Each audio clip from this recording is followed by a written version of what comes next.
Hello, hi, namaste, salam. I'm Suyash Goyal, an educator on Unacademy. You can follow me on Unacademy Learning app to find my other courses there. And also, please do not forget to rate, review, and share this lesson, which is on some very interesting words, their meanings, their usage in sentences, their antonyms, and their synonyms at the same time. Okay, so please don't forget to rate, review, and share this lesson. And also, please do not forget to subscribe to our YouTube channel where you can find n number of courses. Okay. And this is my profile, and here is the link where you can just follow me for my other courses. You can find the link in the description of this video also. And all your questions are welcomed, all your queries are welcome in the comment box below, so please shoot all your questions. Okay, so moving on, in this lecture also we will be talking about some more interesting words. We will be adding some more words to your dictionary. So let's start off with a word which is fatigue. The word is fatigue, and it means extreme tiredness from mental or physical exertion. You are doing something physically, physically you are working very hard again and again.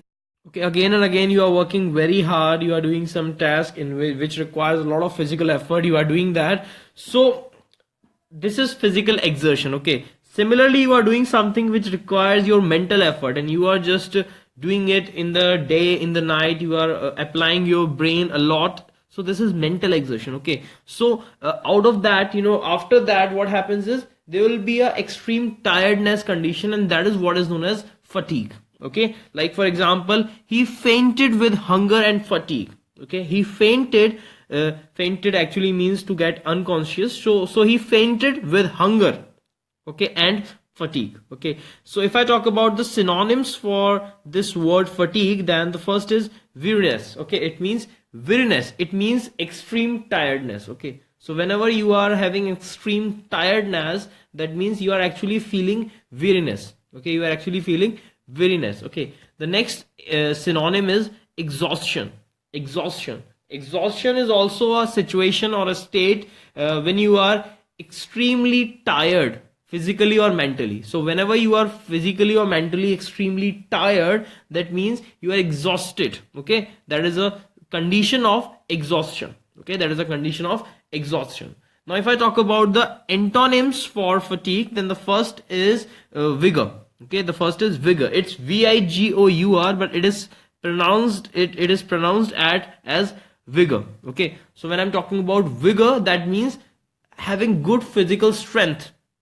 Okay, you are enthusiasm. Okay, you are not tired right now. There's no the tiredness condition has not reached till now. You are still enthusiastic. Okay, you still have got energy. You still want to make effort. Okay, you still have that enthusiasm, that excitement. Okay, you still have that physical strength to do something. So that is what we call vigor. Okay, the next is this one, that is vivacity. Okay, it's vivacity. Okay, it's vivacity. It's pronounced as vivacity.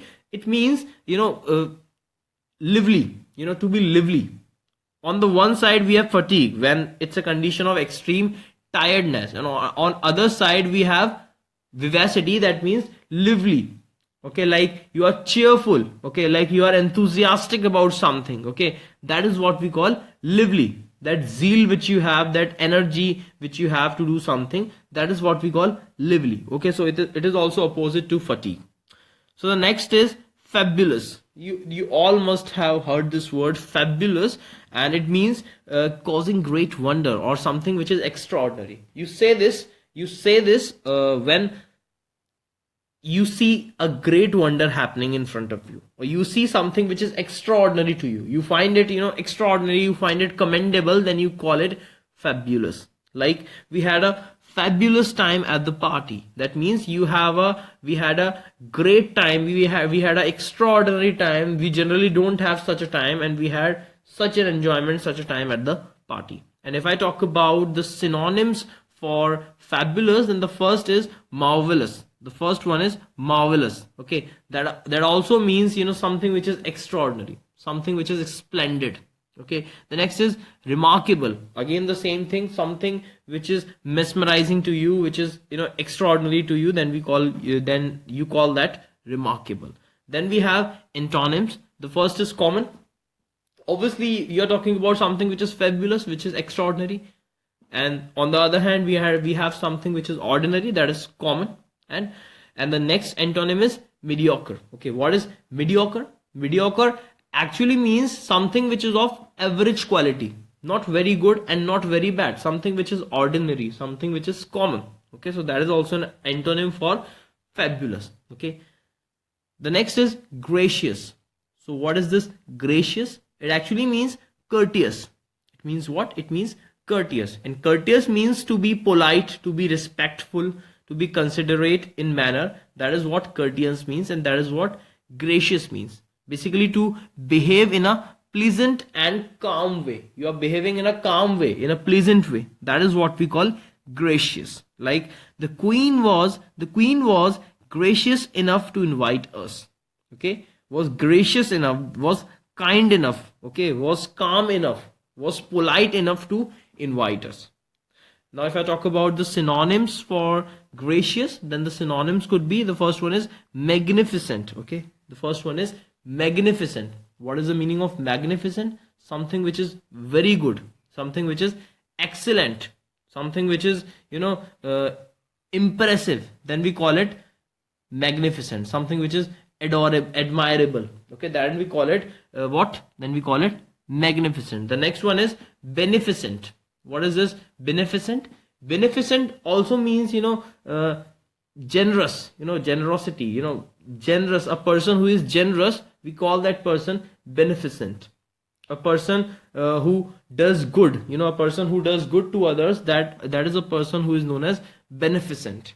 Okay, if I talk about the antonyms for gracious, then the first one is discourteous. Now we already talked about courteous. Courteous means to be polite, to be calm, okay, and to be respectful in your ways, well mannered, and well behaved. That is what courteous means. And when I'm saying discourteous, it actually means the opposite of these things. Not very polite, not respectful, very bad mannered, and very less respectful, not very well behaved. So this is what discourteous means. Or you can have other antonym as rude. Obviously, rude, which is not polite, okay, which is not good in his expression, way of expressing. So that is what we call rude. Okay, so this is how we can just talk about these words, gracious. Okay, the next one is genuine. So when I'm talking about genuine, it actually means something which is real and exactly what it appears to be. We have a lot of things around us, and all these things actually have a copy. Okay, some things are genuine, okay, and some things are actually copy. They are not the genuine things. So when I'm saying genuine, it means when something is real as I want it to be, exactly what it appears to be, it should be that only. Okay, it should not be false, or it should not be a deceptive thing or imitative thing to me. Like, for example, he's a very genuine person. He's a very genuine person. Like, he's not just showing off to be genuine. He's actually a genuine person. What he is showing out to be, he's actually like that. Okay. If I talk about the synonyms for the word genuine, then the first is real and authentic. Something which is real, which is not a copy. And authentic, something which is authentic. Something which is real, which is actually what it appears to be. That is authentic. Antonyms for the word genuine could be, first one is deceptive. First one is deceptive. Deceptive actually means something which is giving an appearance or impression different from the true one. Okay, like when I'm saying genuine, something is real. When I'm saying antonyms, opposite. Okay, that means deceptive. The first antonym is deceptive. When you are misleading someone, when you are actually giving an appearance that something which is expected to be true is not true one. Okay, like it's an illusion, it's a misleading. Okay, so that is what deceptive actually means. And similarly, we have imitative, something which is a copy of other thing which is not the real one. That is imitative. Okay, so that's all for this lecture. Thank you very much. This is Suyash Goyal signing off.